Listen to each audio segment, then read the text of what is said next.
to Lua.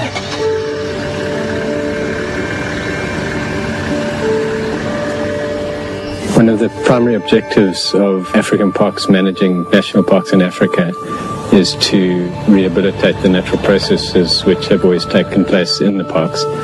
Lions have always been a very important part of the processes here, and for that reason we felt it was very important to bring them back.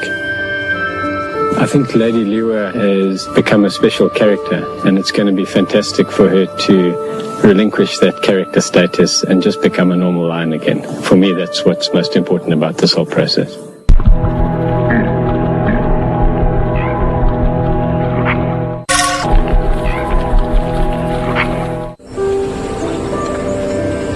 Before a male can be brought in, Lady Lua must be collared so that the African Parks team can find her if anything goes wrong during the translocation.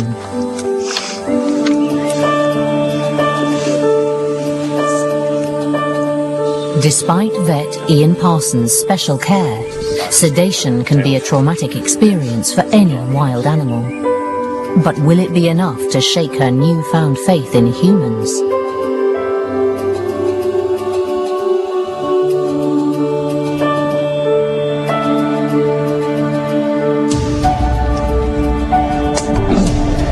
The shot is perfect. The team must move quickly.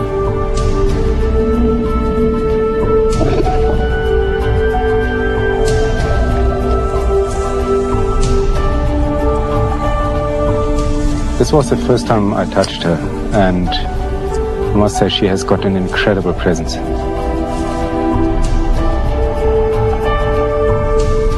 But I keep wondering how she will react to the whole process. I really hope that she does not go back into hiding after all this.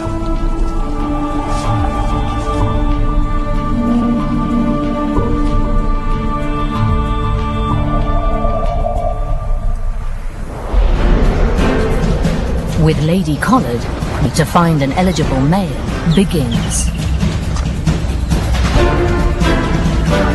After days of searching, they find a perfect target. Young, healthy, and looking for a pride of his own.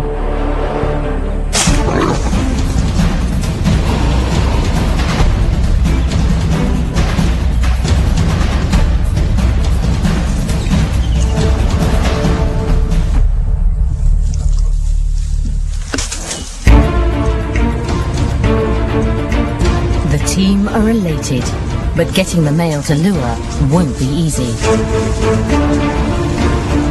It's the dry season, and the long road back is riddled with pitfalls.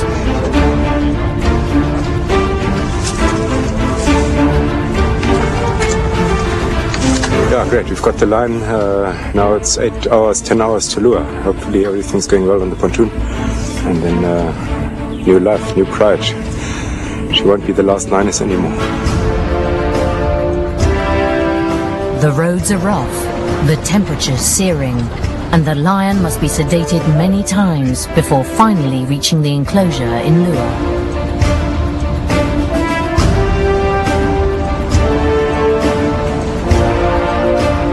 After 11 long hours, they arrive at last.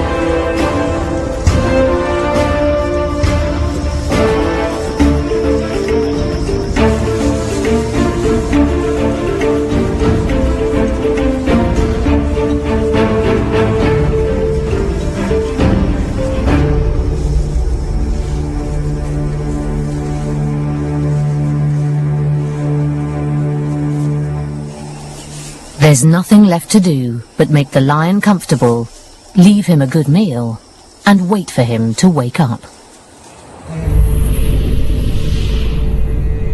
But something goes wrong. The lion panics as he comes around and must be sedated again. But this time, he chokes on regurgitated food. He doesn't make it.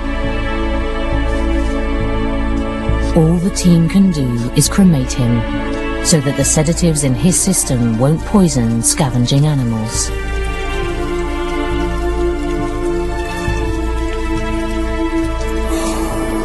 This is very disappointing.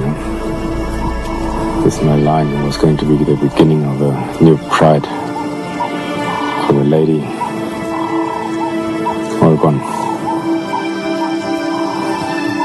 I don't even know whether she's accepted that collar. How she will react to us humans, to me.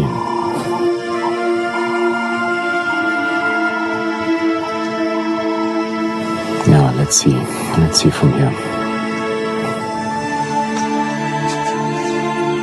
Herbert returns to camp to continue filming, but a shadow hangs over him and the crew. He still doesn't know how Lady has reacted to the collaring and whether their relationship has changed.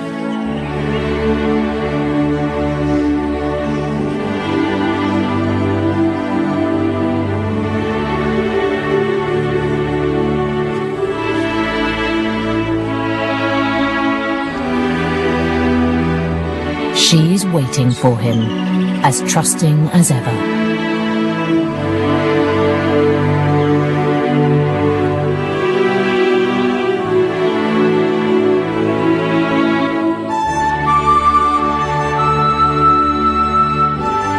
Seeing her again, I know that we cannot give up on her.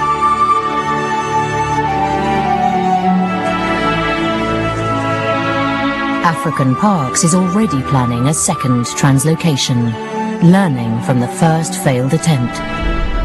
This time, they wait almost 8 months for the end of the rains, when much of the region remains underwater. On the 11th of May 2009, the team returned to Kafue. As the sun sets, audio recordings of lionesses roar out over the valley, luring hopeful young male lions into the area with the irresistible promise of mates. I've got 2 lions coming towards us. Okay, we heard them calling. 2 males confirmed. This time, the team look for a coalition. 2 Let's roll them over.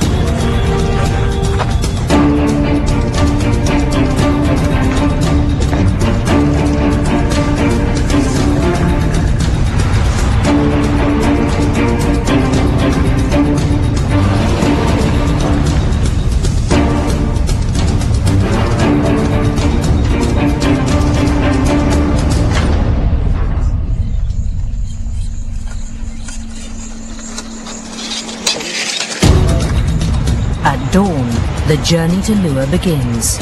It's a 5-hour truck ride to the flooded marshland that surrounds Lua Plain. And another hour by boat to Lua.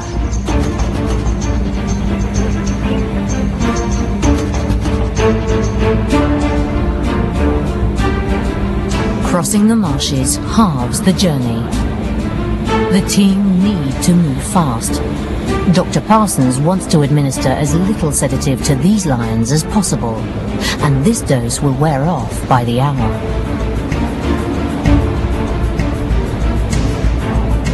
There's another advantage to the wet season.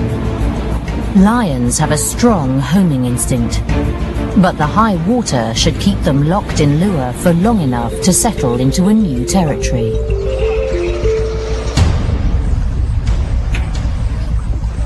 Locals throng to see the new arrivals as the last leg of the